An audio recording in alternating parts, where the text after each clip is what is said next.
Okay, so welcome to the Fisheries and Agriculture panel of Decarbonize Newfoundland and Labrador. Our hashtag for this session is hashtag DNLFood. DNLFood. So my name's Brett Favaro. You already met me earlier. I'm one of the two chairs of this session, and I will now hand it to Dr. Barb Neis. Thanks, Brett, and welcome everyone. Nice to see lots of people here for this session where we're looking at fisheries and agriculture. They're my two favorite sectors, the two sectors that I do research in. And I think they're two sectors that are important to the provincial economy and where the challenges around decarbonization are substantial, in part because of the rural distribution of the sectors and the inherent mobility, particularly in fisheries. So what we're going to do is we're going to work through our panel in the first instance from this end, starting at this end, and going to the far end. We're asking the panelists to each introduce themselves briefly and then go ahead with their talk, keeping in mind that we're timing you tightly for 10 minutes each, so there's lots of time for the assembly. So we're going to start with Carey Bonnell from Ocean Choice International. We then go to Merv Wiseman, who is the president of Newfoundland Labrador Federation of Agriculture. Then we'll go to Keith Sullivan from the Fish, Food and Allied Workers Union, and we'll finish up with Kristie Jameson of FoodFirst NL. You've changed your name, sorry. Okay, Carey, you're up. And do we have sound here yet?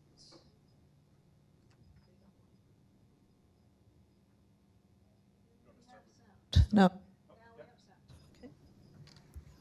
Okay, good morning, everyone. I know Barb was looking directly at me when she said she's going to hold us tight to our time allotment because I have a habit of talking a lot, so I'll rely on her for that.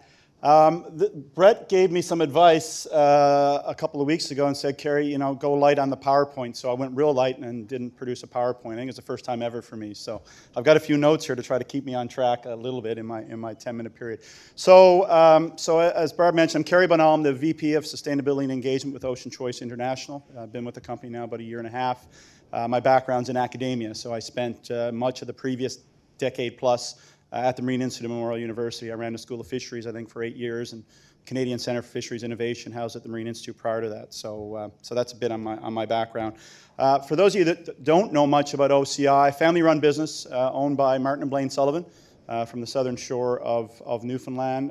One of the larger companies, among the larger seafood companies, I guess in the country, you could say. We employ about 1,700 people from about 300 different communities around Newfoundland and Labrador. We sell over 70 million pounds of seafood on an annual basis. We operate 5 vessels in the offshore environment that we own, and we source seafood from about 1,900 independent fishermen as well. So Keith will be talking a little later. His members we source in our processing operations. We actually have 5 processing plants here in the province focused on a wide variety of different species. So that's a little bit of the background on the company. Maybe starting from a macro standpoint, some global statistics, if my research is correct. If we look at global greenhouse gas emissions, about 25% of global greenhouse gas emissions would be attributable generally to food production. So looking at that. Now, if you break down the food production side from a publication I read recently from Dr. Peter Tidemers, about 4% of greenhouse gas emissions from food production actually comes from seafood. So our footprint is relatively low, but like any sector, if you're going to have progress, if you're going to have meaningful impact on greenhouse gas emission reductions, you need to look at making changes everywhere. So seafood certainly is not exempt from that, and I'll talk a little bit about some of the things that we're doing. Overall, I think seafood does have a relatively small carbon footprint compared to other food-producing sectors. If you look at the literature and the data that's out there, particularly animal protein. So if you look at beef, if you look at pork, if you look at lamb as an example, we fare much better on depending on whatever type of metric you want to use, CO2 reduction, biodiversity loss, irrigation, water use, a whole host of factors. Seafood fares quite well. But again, that's not to say that changes aren't required and we don't have to do sort of our part. If you look now, drilling in more closely on the seafood sector, about 90% of seafood sector emissions come from fuel use. So if you want to make improvements, if we want to make improvements in the seafood sector, really it's fuel consumption. Largely in the harvesting sector, but not exclusively, is where the adaptations or the changes really need to take place. Now, I look at seafood, I talk a lot about a value chain, right? When you talk about a value chain, you talk about the resource, you talk about the harvesting of that resource, the processing, and the selling of that resource. So if you look at that value chain, where can improvements be made? And if you think of work that's being done, again, by Dr. Peter Tidemers at Dow, life cycle analysis is a classic example where you take a look at the whole life cycle of a product and see what your footprint is and what kind of changes you can make.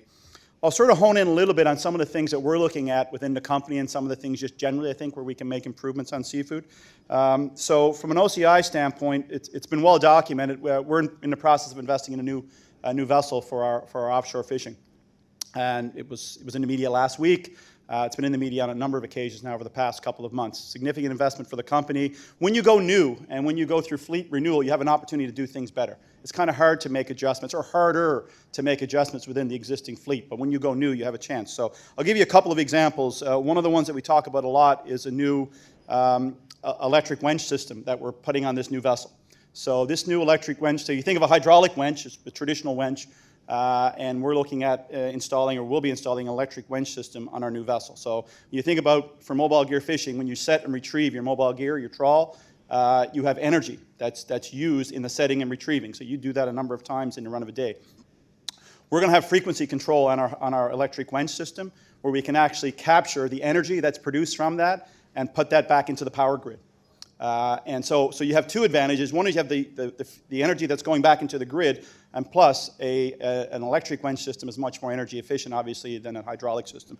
So we've done the math on the kinds of savings that we will be looking at. So by comparison, a hydraulic system consumes about 180 kilowatt hours versus 60 for an electric system. So if you add that up, in the run of a year, we estimate about 800,000 kilowatt hours in energy savings with that change in this new vessel investment, which equates to about a total of 147 metric tons of fuel savings on an annual basis. That's significant. That's an example of a win-win scenario where you're reducing greenhouse gas emissions and saving the company money by using less fuel, right? So that's an added benefit. Now, the winch system is not the only thing we're looking at on this vessel. We have a diesel-electric engine, we have LED lighting, the processing facilities on board the vessel have different technologies to improve fuel consumption. So overall, we estimate about 2.8 million kilowatt hours of saved energy and about 519 metric tons of saved fuel on an annual basis over a traditional vessel, right? Another vessel perhaps in our fleet as an example. So that's one example. Another area that we're looking at very closely, and both the inshore and offshore sector has been looking at, is gear modifications. So you've heard about the Ocean Supercluster as an example. We're currently advancing a significant initiative through the Ocean Supercluster with some of our other partners around looking at smart gear development, smart trawl technology development. So looking at ways of reducing fuel usage, improving energy efficiency from the trawl system. So you don't get the same savings as you would get from the vessel modifications, but still, if you could take that trawl off the seafloor, if you could reduce the number of contact points, if you could convert your trawl doors to semi-pelagic doors, these are the kinds of things that can be done to both have a positive environmental impact in terms of reduced contact, but also reduce fuel usage as well. So that's another sort of exciting area that we're looking at right now to make some improvements over the coming years. Sustainable fisheries is another area. We don't talk a lot about sustainable fisheries, but sustainable fisheries, so for example, as a company, about 90% of the seafood that we source, that we either purchase or fish ourselves, comes from a third-party certified fishery. So Marine Stewardship Council, some of you will be familiar with the MSC. It's recognized as the gold standard out there around certification. So you've independently assessed a fishery. The first fishery in Canada MSC certified was northern shrimp. So that fishery has been independently assessed to be sustainable. So 90% of what we source or we fish comes from either an MSC certified fishery or a fishery that's in a dedicated fishery improvement program, a FIP, that will move towards MSC over the next several years. Now, why is that important from a fuel efficiency standpoint? Well, that's important because if you have sustainable and robust stocks, when you go fishing, you're likely to catch your fish faster, right? The idea is to get out, catch your fish, and get back. Now, there have been theories. People would say in the past, technology is a bad thing because you find better ways to catch fish, you're going to overharvest a resource. Most of our fisheries today are quota managed, right? So you have limits on what you can catch based on science. So in that situation, under those arrangements, it's not like you can go out and catch more fish. So the idea of being more efficient from a fuel efficiency standpoint and a greenhouse gas emission reduction standpoint, it makes sense intuitively that we do that. 2 minutes. Okay, good. So anyway, that's on the sustainable fisheries side. Maybe 2 or 3 other quick points where we can make improvements. The processing sector, of course. There are opportunities for improvement in the processing sector in the seafood industry, things like looking at wastewater utilization, looking at waste utilization. Some of us have made improvements in that area, but there's more that can be done to look at things like shell and offal, like the gut content and other things, finding ways to utilize that. And we're looking at it, and other companies are looking at it, but that's a way to make improvements. Something as simple as shifting to an electric forklift operation in our processing operations. We're about to make some changes now to one of our facilities, and over time we'll do that to all of our facilities in all likelihood, where we'll shift to electric forklifts, which is available and on the market and can be used. You pay a little more, but it makes sense to do it, and those are some things that we're looking at. The transport of product to market. So you think about the shipping. So we move product to market either by sea, by truck, or by air. Now, as a company, most of our product is frozen product, so a lot of what we would move, say, to Europe or Asia would be by sea, which would have a lower footprint. Obviously, if you're flying product to market, your footprint is much higher. So things to keep in mind throughout that whole value chain. Packaging is another area. While relatively small, there are things that can be done to improve packaging in your production and what you sell. So those are some areas sort of through the technology, through the value chain where improvements can be made. I think just to close out on this, I think technology is key. And I think innovation is key. I think there are a lot of really good ocean tech companies in the space here in the province and throughout the region that if tasked with some key questions and key issues and key challenges around reducing greenhouse gas emissions, could help us come up with some real good solutions. And again, that's a win-win because that has economic benefits to the region, helps us reduce our greenhouse gas emissions, reduce our fuel consumption costs, which is good bottom line overall. So I think there are win-win scenarios that we can look at overall to make significant improvements in the seafood sector. With that, I'll stop. I have to note, Carey was 9:59, so very impressive. And my daughter enjoyed your talk. That was the side you heard. Merv, you don't have a slide, right? Okay, perfect. I have a few notes. That's a little bit over the map here. But first off, I want to say to you that I'm managing a cough, which I always seem to have to apologize for because I have a lung issue. After 38 years in the agriculture industry, I've developed a farmer's lung, believe it or not. Some people would say after 38 years you should have a farmer's lung, otherwise you're not doing your work properly. But anyway, somehow I have to rationalize that. And when I talk, it usually activates the cough a little more. My wife would say to me often that that's God's way of trying to keep you from talking too much. So there you go. Let me begin by thanking the organization for putting up this conference today, badly needed. Certainly want to acknowledge as well that climate change is real. It's happening. Its implications are staggering. Solutions and actions are highly inadequate, I believe. And there is a pressing and imminent need to change the channel and certainly be more proactive. Also want to acknowledge the fact that agriculture and agriculture production and associated practices are part of a problem. Some of the examples, of course, disturbing the soils, clear-cutting the land and using fossil fuels, for driving the heavy equipment that's used in farming is just a few examples. Farmers and farmers' organization can be and want to be part of the solution to climate change, no question about that.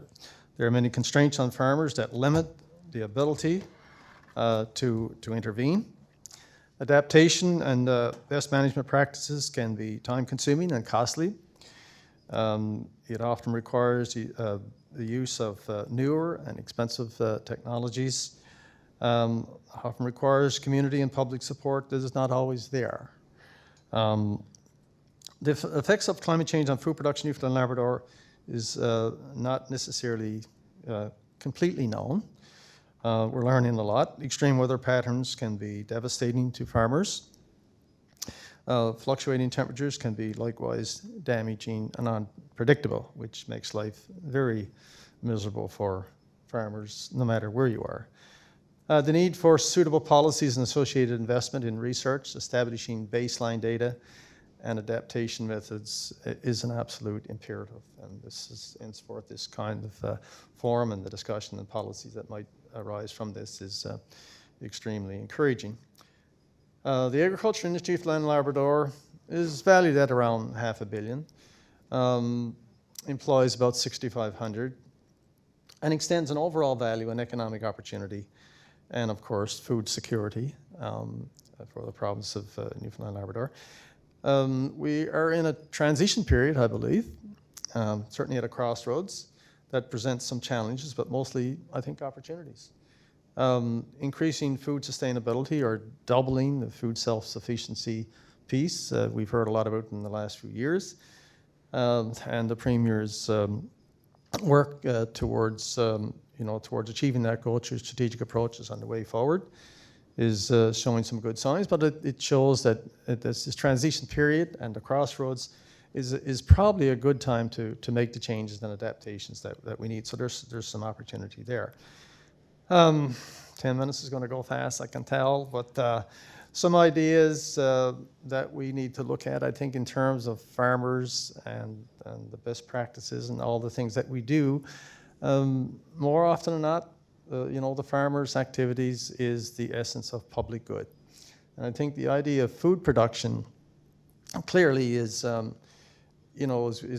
where we are, where we want to be, but I think more and more we need to be considered in the entire context of being able to produce the old ecological goods and services piece, and that we should be considered as farmers not just producing a food product, getting paid for that, because it's not easy in the farming business economically, and many farmers labor for long hours, and the pay is relatively small. But being able to integrate this ecological goods and service, and the idea that farmers, being good stewards of the land, can actually participate in more green cover, reducing the need for erosions, green cover production, the land clearing issues, and so on. Farmers are just so busy, engaged in the day-to-day activities that they don't really have time for that. And but if somehow able to quantify that kind of work and proper payment could be had. They did some work in Manitoba back a couple of years ago. It's called alternate land use, and they actually engage with the municipality of Winnipeg and had farmers, kind of act as stewards of the land, but also protecting the water supplies and a whole range of green cover activities that was undertaken on behalf of the city. They quantified it, and farmers actually received salary for that. So I think we have to do some of these things. The adoption of new technologies, it's some of the old technologies that's used on farms. It's very expensive to get into some of the newer technologies. The idea of growing crop that would have biofuel attachments is something that we can do in this province a lot. The organic farming, extremely important. There's less disturbance of the soils and the land by engaging organically. That usually is an activity that's more confined to the family-owned operations, family farms that we hear a lot about. So good supporting policies from government on supporting the family farm as opposed to the large corporate approach to doing things. Not necessarily been coming down on corporations. There's a place for that, but we seem to manage it better from a family farm standpoint. And in terms of adaptation, we need to consider drought situations, believe it or not, and be able to get ourselves in a position as farmers to be able to manage the irrigation process. A prime example last year, never seen it before, up in central Newfoundland. It was cold the early part of the season, but then when it turned, it just kind of like turned on the farmers for about over a month. They had temperatures around the 30-degree average, and all the surface water that we use for irrigation up in that area is just dried up.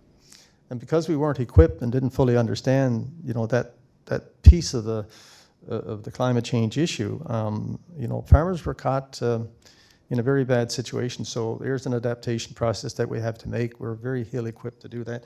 Just again, another example. The other part about providing services, we see it in Europe a lot. The idea that farmers would accommodate companies who would want to produce wind energy. Some of the anaerobic digesters, solar panels, all these things which can be located, and we're finding that they're actually putting them in the sea in many places, that farmers can, within the scope of agriculture production, can actually accommodate these on the tracts of land that they have and do quite nicely, and again find another source of revenue to supplement their income and do the kinds of things that would be considered climate friendly.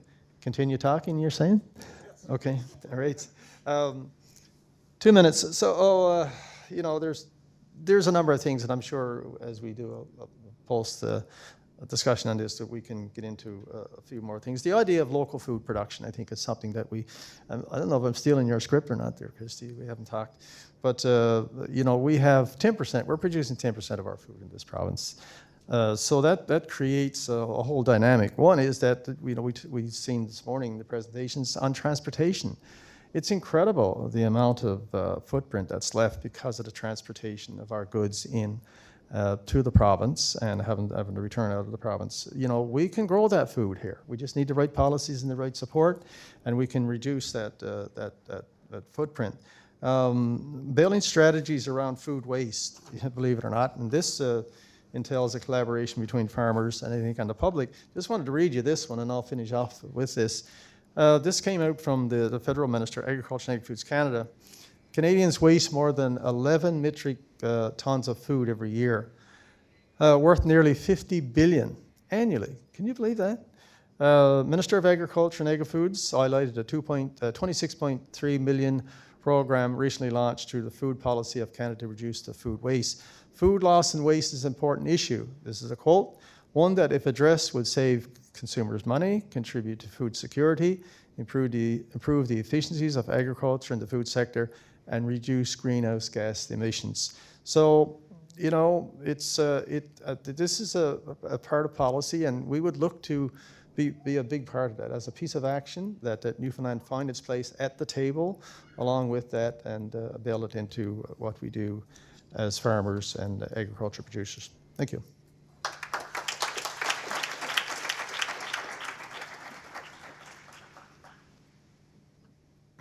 Again, 9:58. Amazing. Very well done. Okay. Mr. Keith Sullivan, we'll bring this up here. The floor is yours. Okay. Thank you very much. And thanks to the organizers. Obviously, it's good to see a packed house and a great start to the morning. And I don't have a presentation necessarily, so it's kind of good and bad. It could be distracting. But like I said, that could be a good thing or a bad thing. Anyway, we'll see. So first of all, Keith Sullivan. I'm president of the Fish, Food and Allied Workers Union here in Newfoundland and Labrador. I represent about 15,000 members, and most of those people are in the fishery. Certainly some in fish processing, but about 10,000 of those harvesters are inshore fish harvesters, pretty much in every nook and cranny of the province. There's not many communities of the 500 we have here. We don't have members. And the most of those communities are established because of the fishery. The reason they exist is because of the fishery.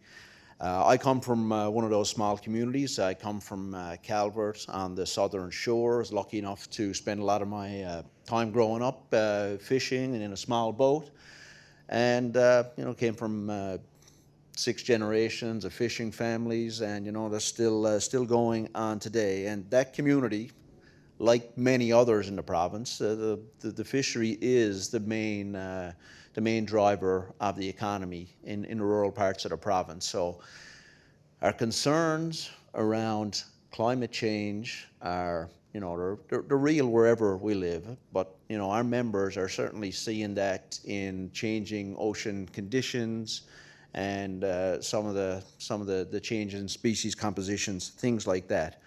So without a healthy fishery, a sustainable fishery, these communities won't survive. And obviously, if we don't tackle climate change, these communities won't survive.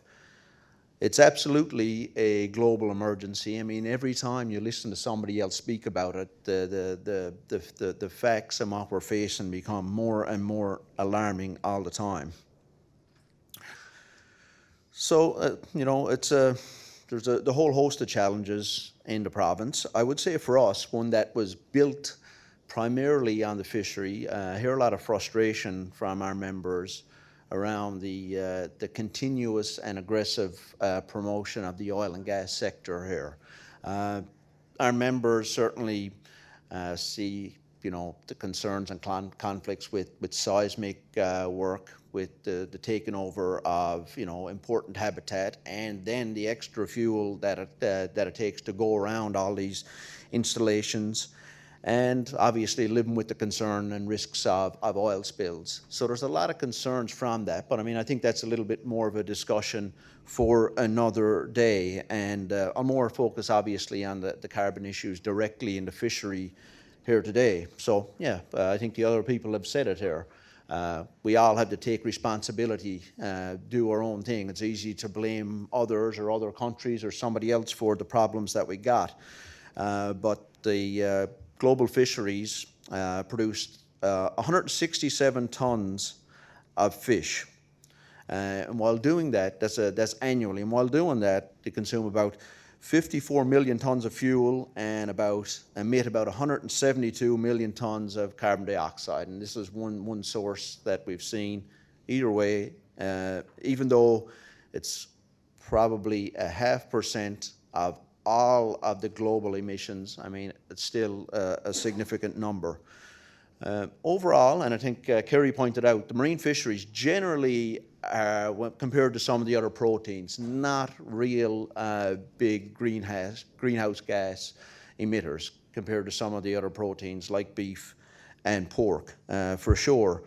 But we do got to look at all of the production chain, and there's no doubt there's lots of areas that we can improve in. Obviously transport, some of the things we're doing around transporting and where we send food. So obviously sending food overseas and things like that for processing is obviously emitting higher greenhouse gases. And then while we do this, we also got to think about the only lens we look at is not just through greenhouse gases. Obviously there's other concerns and social considerations around just transitions, and obviously supporting a strong inshore fishery is good for these rural areas, is what makes the economy tick in all these areas. Newfoundland and Labrador has retained an awful lot of small vessels. We still have, over 80% of our vessels are less than 35 feet. So generally smaller vessels, much lower emitters of greenhouse gases. So again, of the 6,000 vessels we have in the province, 5,000 are smaller and would classify as small scale here. So there is good news, first of all. So seafood, generally low greenhouse gas emitters. Newfoundland and Labrador, a lot of small scale vessels, small scale fisheries, which are low in carbon. And then you kind of get an added bonus point if you buy this food locally. That's certainly where you get more benefits and reducing your carbon footprint. But obviously we're here to talk about, it's not to promote how good we are, it's about what we can to do to make things better. And there's no magic bullets for reducing fuel consumption in the fishery. There's no just one major solution. So over the past, the best we can do is look at what we've done in some other areas, and then what we can do to advance those ideas more, distribute them more, and then obviously look for new technologies. So harvesters have identified a lot of things. We've worked with Marine Institute, Canadian Centre of Fisheries Innovations, where we've gone around, talked to harvesters about their actions, and then did some things like taking inventories of increasing fishing vessel efficiency.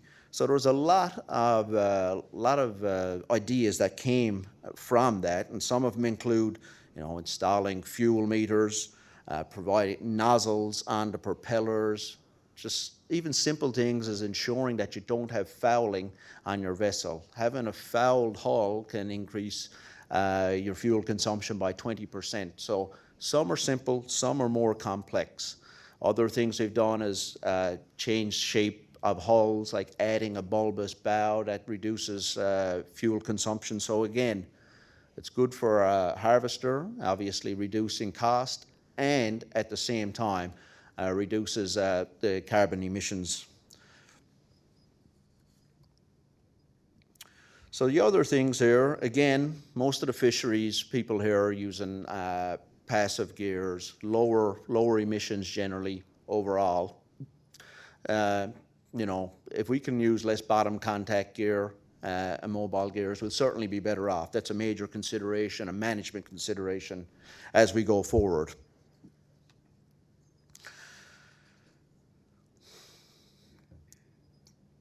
I'll hold off on a couple of the other things, I guess, that we can do, is say that the industry ensuring, because I think Carey covered it off, sustainable fisheries are important. Obviously, if you have to expend less effort to catch fish, that's obviously good news. And as we make changes, and our other sessions are going to talk about it, we have to be extremely conscious of social considerations.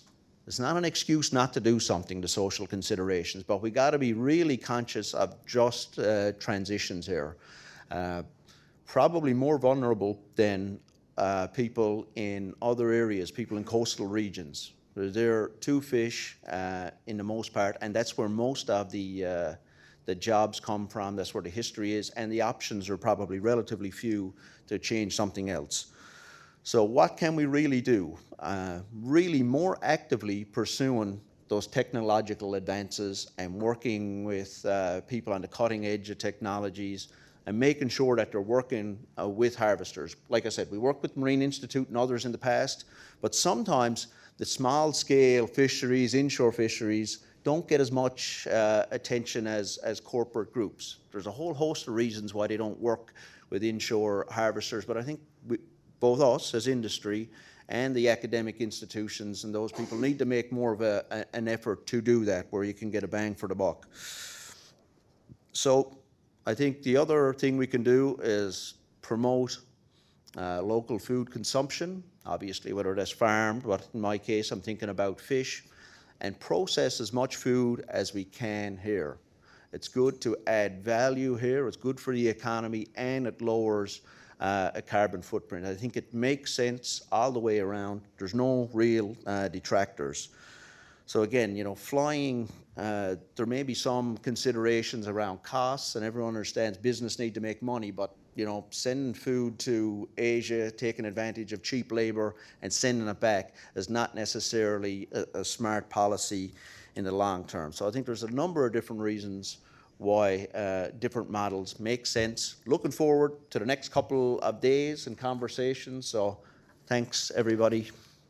I think I'm over to 10. Oh, all right, thank you. Pretty good. All right. Well, I only start the clock when you start speaking, so if you want to sort of collect yourself and gain an extra 10 seconds there. Full screen mode. There you go. Thank you. I'm going to move this over. Sure. Wonderful. Well, thank you to the organizers for inviting me to be a part of this. Happy to be here. I took a bit of a different approach when I was thinking about how to prepare this presentation. There's many ways that food security interconnects with climate change. And I knew that I was speaking with a lot of sort of industry perspectives. So I thought I'd hone in on one of the questions that Brett sent around how we think about food security in this province in a climate-disrupted world. So I'm going to try to tackle that over the next 9 minutes and 55 seconds. So first of all, you know, we see the impacts of climate change in our food system and food security here in a number of different ways. The fact that we are so dependent on outside food sources, as Merv spoke to, and that relies to us having this 2 to 3 day supply of fresh vegetables and fruits in the case of some form of disruption to our very vulnerable, fragile food distribution system that we do rely on, means that every time there is an extreme storm, we see empty shelves in our grocery stores. And we see that here in St. John's, and we know that if we're seeing that here in St. John's, it's even more intensely felt in more rural, remote northern places across the province.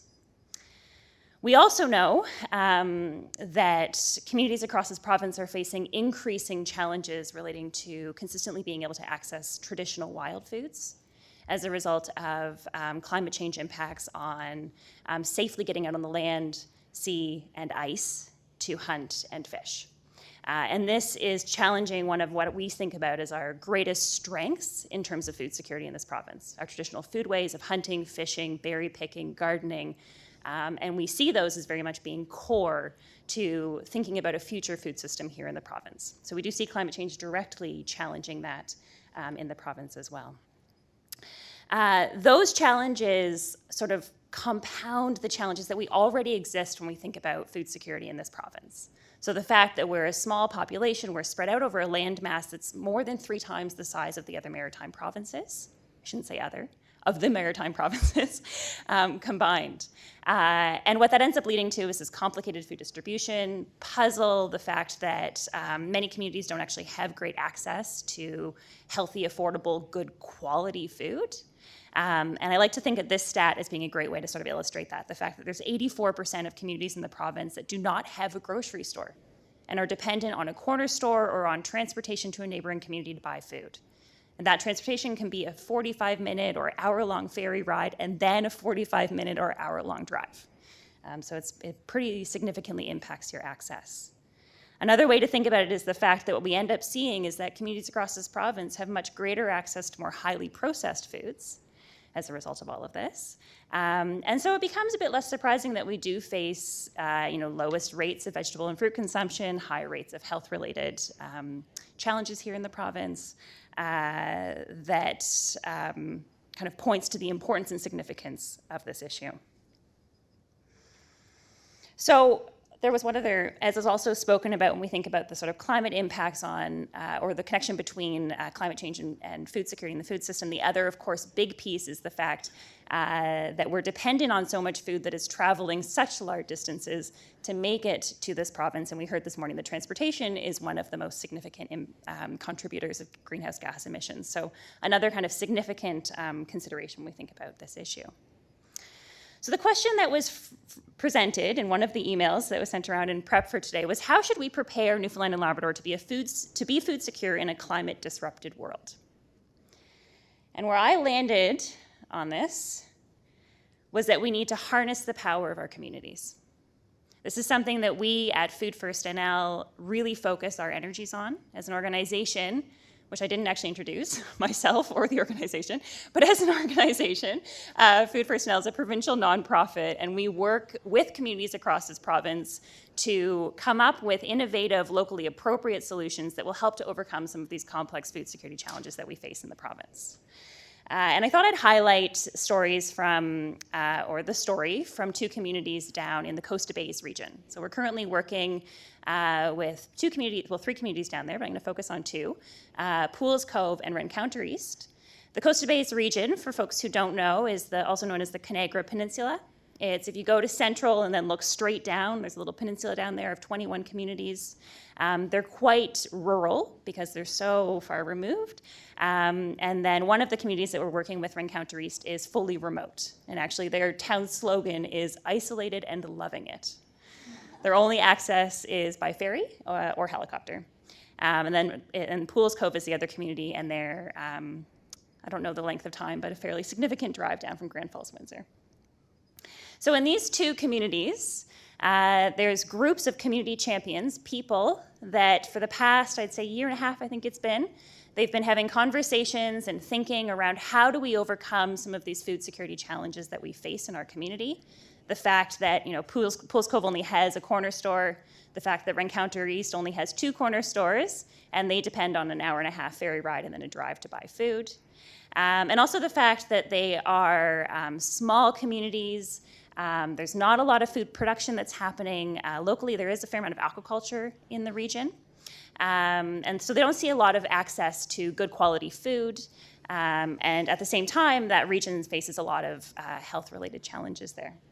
So in each of these communities, this is the Poulos Cove Community Committee. There's also a committee like this in Rencounter East.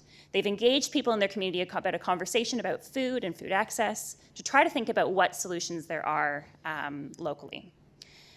They've done extensive planning and thinking and came up with a bunch of different ideas that would help to really hone in on building a stronger, local, resilient, sustainable food system for them that helps to meet, that does meet the needs of local residents. So they've come up with a number of different ideas, and now a year and a half later, we are seeing those in fruition, being implemented. So we have community gardens now implemented. This is the Poulos Cove Community Garden, where they've used actually the old buoys from the aquaculture facilities, cut them in half and used them for raised beds. Almost every person in Poulos Cove has been connected to this garden in some way, which has been really exciting to see. In Poulos Cove, they've also decided to try to spark interest again in livestock, small-scale livestock. And they now have a number of households that have bought chickens and set up coops and are starting to keep some chickens and start with livestock. In Rencounter East, they're also focusing in on gardening. So these are 2 community greenhouses that they've put up, where they're growing a wide variety of food. Again, they got inspiration from Poulos Cove and decided to get some fish buoys as well, aquaculture buoys. And then are also working on celebrating some of the strengths that they have there through little things, acknowledging that they have this rhubarb plant that's been growing in the community for over 150 years. So they've created a rhubarb heritage garden. All of this work that's been happening there has brought these communities together around this issue, has brought the community together to work together on how to, again, build a stronger, a healthier, resilient food system in their communities.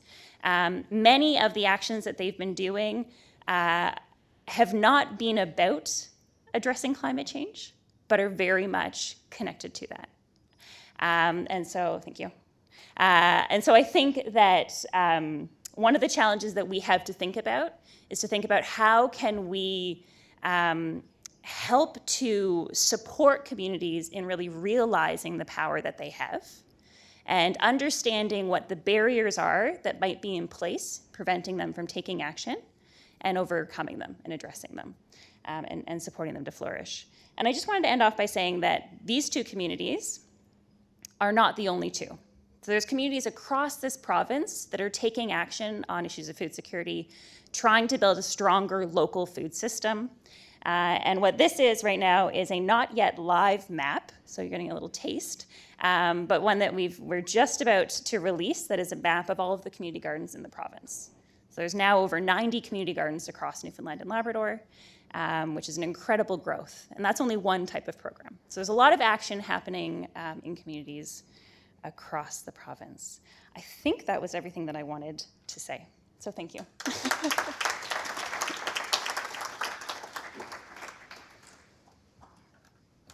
So let's get set up for the Q&A.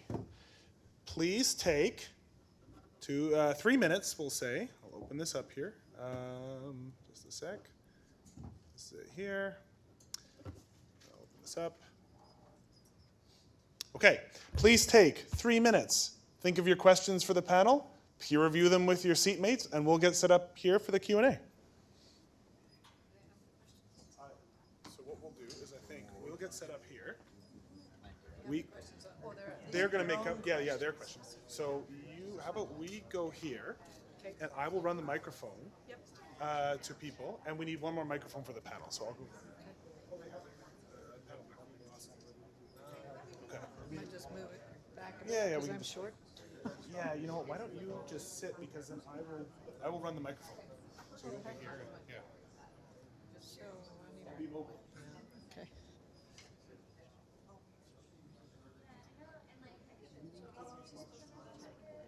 15 minutes, so I'll keep the time. And I might sort of constrain it like between 10 and 15, so we have lots of time for the assembly.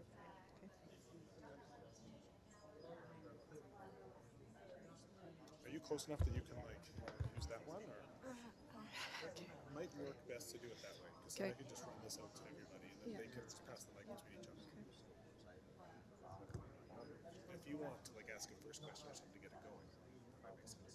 Well, let's let them focus on their discussion.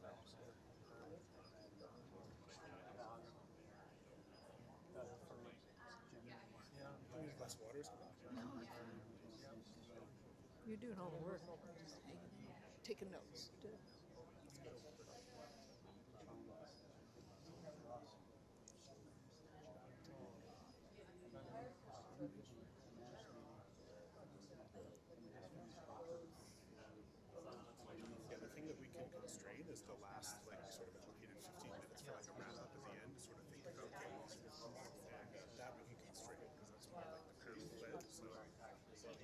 No, if you want to constrain the Q&A, we'll leave time for that, and then just constrain the last one. So are we ready to roll?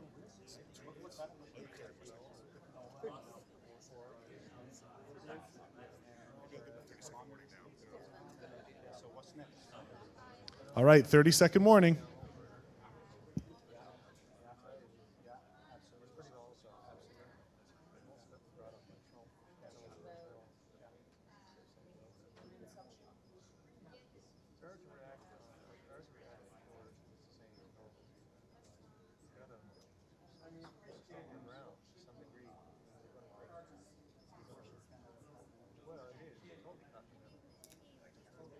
Okay, and now begins our question and answer session. Barb, please take it away. Okay, so where should we start? Who has a question they would like to put to the panel? No softball questions. Hello. Okay. Can you introduce yourself just so we know who you are? Sure. Hi, everyone. First of all, thanks for all the excellent speeches that you gave to start off this session. My name is Piers Evans. I'm a climate change coordinator with the town of Portugal Cove, St. Phillips. I had a question about agricultural automation and how, I guess, further or enhancing the automation of the agricultural industry, whether they're small or large scale farms, how that would affect that industry's overall emissions, and if that would serve to reduce emissions from that industry or from that sector, whether that should be something that should be incentivized by some level of government. Who wants to take that one on? Well, am I working now? I don't know. You got to flick the switch on it there. To turn it on. There you go. There you go. Well, yeah, it's one of the obvious solutions. Clearly, it is. Again, I spoke briefly to having the right technology available to you. It's out there, but it's very, very expensive. Farmers' salaries and so on it's kind of a little prohibitive. But there is we have a FedProp agreement. It's a 5-year agreement, and some of the pillars in that agreement have focused on, what do we need to do, and why do we need government to intervene to help offset the price on some of the things that farmers would need. Like farm management systems, for example, around food security was a big issue back some years ago. So that became one of the main pillars of spending that assisted farmers to meet all of the, HACCP-based requirements that's needed to enhance food security and take proactive steps, and all the issues that we had around that food safety systems as one small example, and we overcame it. Canada is one of the leading countries today because of that initiative by government.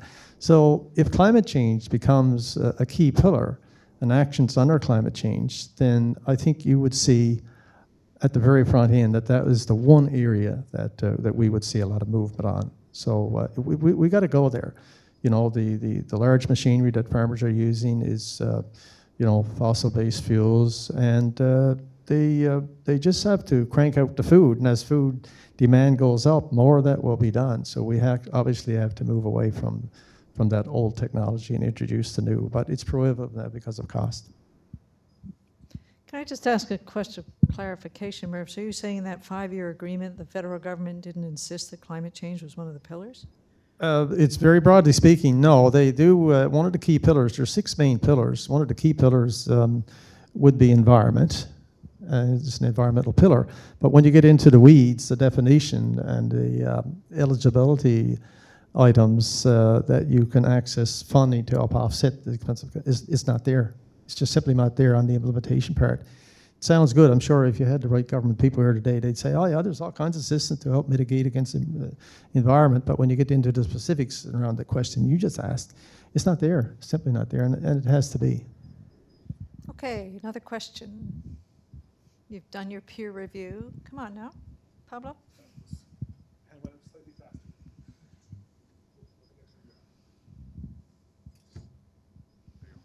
Thank you very much.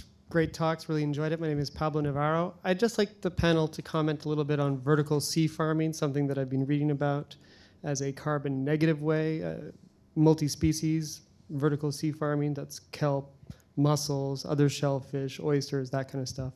Haven't seen much of it around the province, and it sounded like a good idea.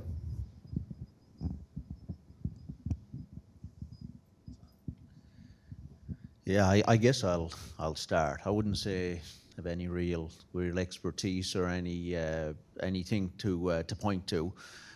The only thing, the aquaculture can be such a broad industry. If we're talking about shellfish farming, like mussels, for example, I mean, they're passive feeders. They're just filtering through the water column. There's not feed that come from industrial fisheries that's trucked in and everything else. So I think it's a good idea, but it depends what we're doing. And some of the biggest considerations around aquaculture actually come from, where does that feed actually come from? Is this fish that's coming off the coast of Peru to make a meal, or what the ingredients are? Obviously, then the transport on the back end. So, mixing, different algae and seaweeds together with fish, can have, balanced environmental effects, because obviously finfish farming have big concerns about the impact on environment, and that can be mitigated by doing that multi-species aquaculture. So I guess as a little bit of kind of context on what I know, I obviously can't answer your question directly, unfortunately, though. I'll just add a perspective on that. I guess if you look at aquaculture in general, the latest stats I've seen, at least, the FAO estimates that about 40 million tons of aquatic food is going to be required by 2030 just to maintain current per capita seafood consumption, population growth. So that food's got to come from somewhere. So we've talked a lot today about seafood being a relatively low emitter, and we've talked more about wild fisheries because that's the group that we represent. But the aquaculture sector as well, we're largely reaching a ceiling globally on wild fish production. So the growth that's occurring is going to occur in aquaculture. So if you were to do an apples-to-apples comparison of whether it's farm salmon or mussel production or multi-trophic or whatever method you're going to look at, and looking at innovations and technologies always to improve the sustainability, and how that sector looks today is much better than it looked 5 years ago and 10 years ago, and 5 years from now I think it'll look a lot better. But if you take a look at an apples-to-apples comparison and you've got to fill that protein gap, my own personal perspective, I'm far more comfortable and feel far more ethical eating both wild capture fish and aquaculture production than I would going out and having a steak for dinner, as an example. So I think that's the direction things are going. I think aquaculture is the way to go.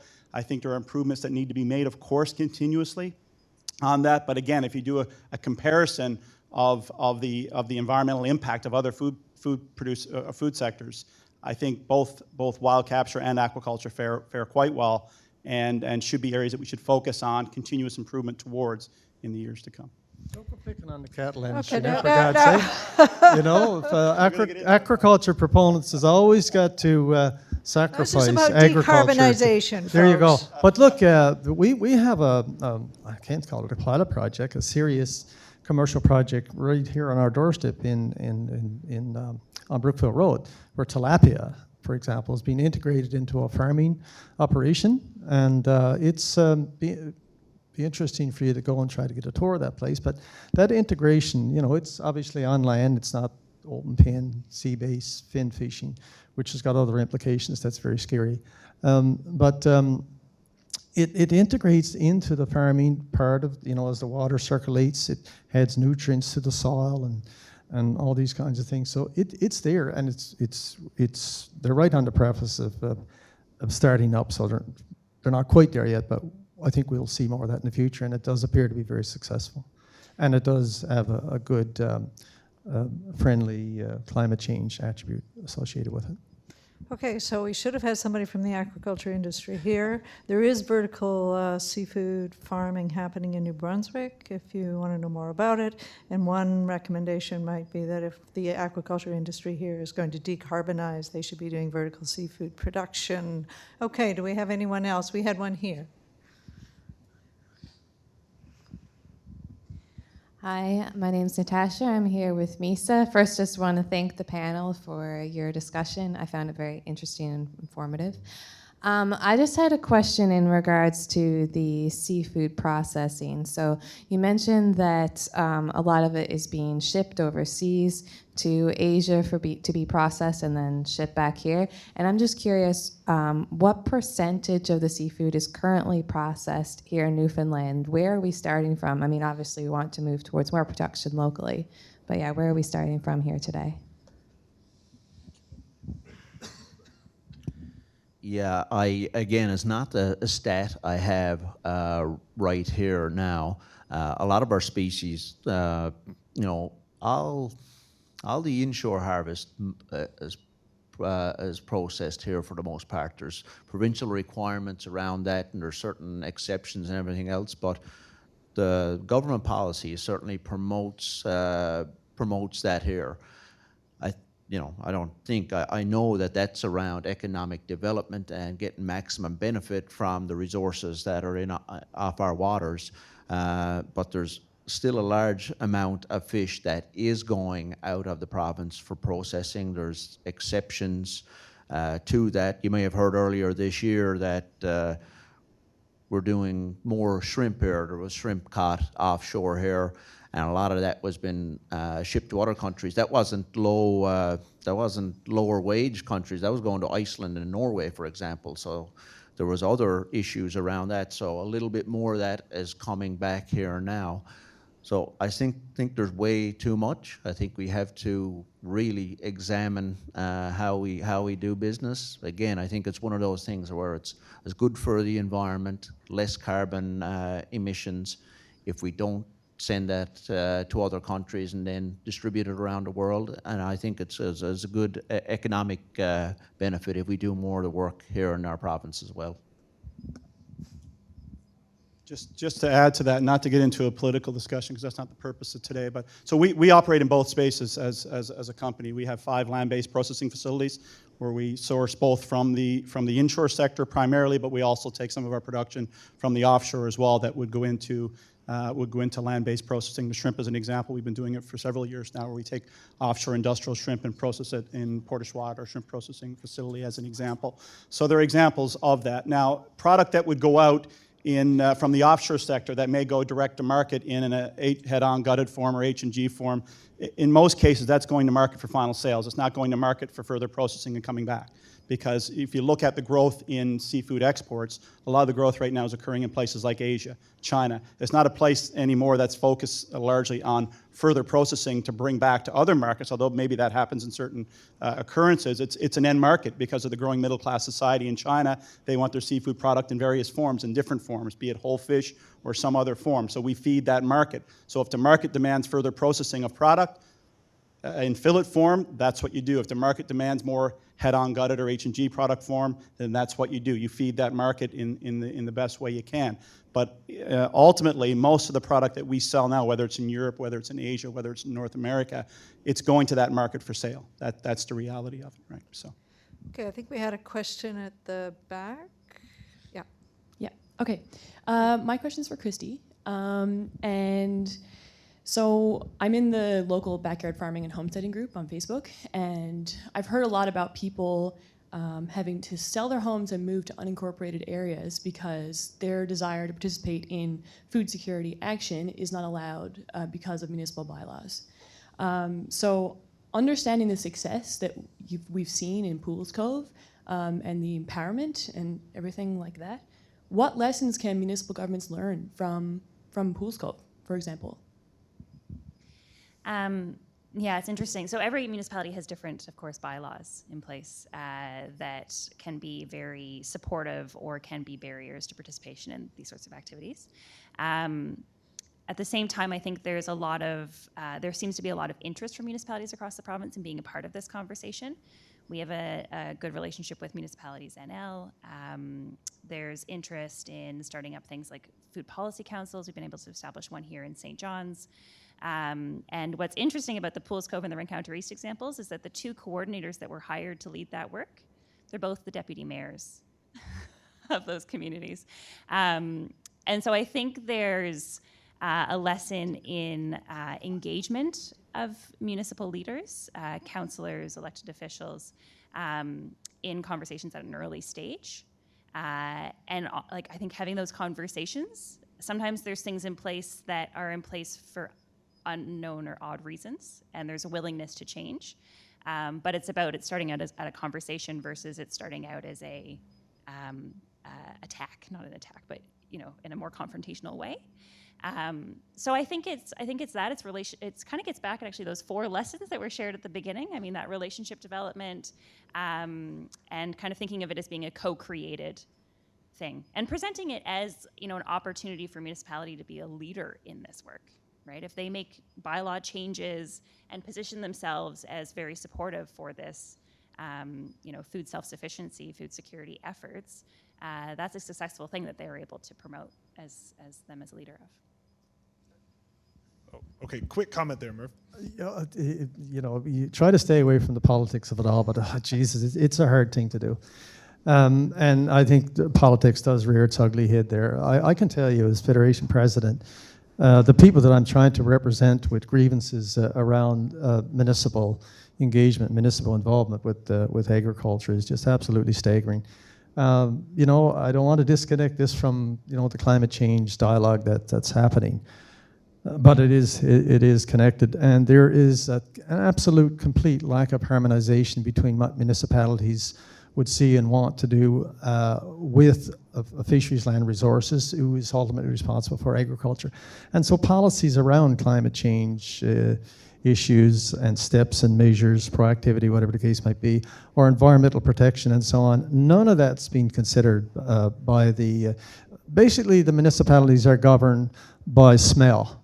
And if there's a hint of a smell in the air to do with agriculture, then they develop policies around that. Sorry? A bit of noise, but hey, come on! We have got to some serious harmonization, and to get back to what you talked about, the community involvement and so on. As a matter of fact, we at the Federation of Agriculture is working with the town of Stephenville to do a municipal symposium this fall and discuss some of these key issues. And I'd like to see climate change integrated into the backdrop of how we do that. So maybe there's an action item to consider as being part of what you do in the future. Thank you. We're going to switch over, but I just have to say, roosters, motorcycles. We just need to go hungry to understand that we need to produce food in our communities. Well, on that note, we wouldn't want to be controversial at a decarbonization conference. Thank you very much to the panel and to everyone for your great questions. So, I know there's more thoughts swimming in everybody's heads, and now is your chance to get those thoughts on paper. So we are going to do our first citizens' assembly, wherein we will have structured brainstorming, 15 minutes per step. So we're going to need everyone to sort of physically move to a table. I think we have markers. If you're missing markers, we can bring you some markers, because we have a few extra ones over there. First, you need paper and markers. So you're going to need to coalesce around a few tables. First 15 minutes, what can we do to decarbonize this sector being fisheries and agriculture broadly? Everyone here can start brainstorming. You need to nominate one scribe, essentially, per table. And to our expert panelists, please feel comfortable floating around and participating in this if you wish, or going from table to table and sort of seeing what people are doing. Totally up to you how you want to involve yourself in this. I will keep time. I remind you about SMART goals. So I think what we're going to do is do the what, and then rip that page off, and then do how, and you can actually draw connecting arrows to them. So it should be very, very good. I will leave this slide up while we're doing it. So does everybody understand? Does anyone have any process questions? Sounds like we're good, more or less. Okay, please find yourself to a table. I will start the clock now. 15 minutes. Thank you.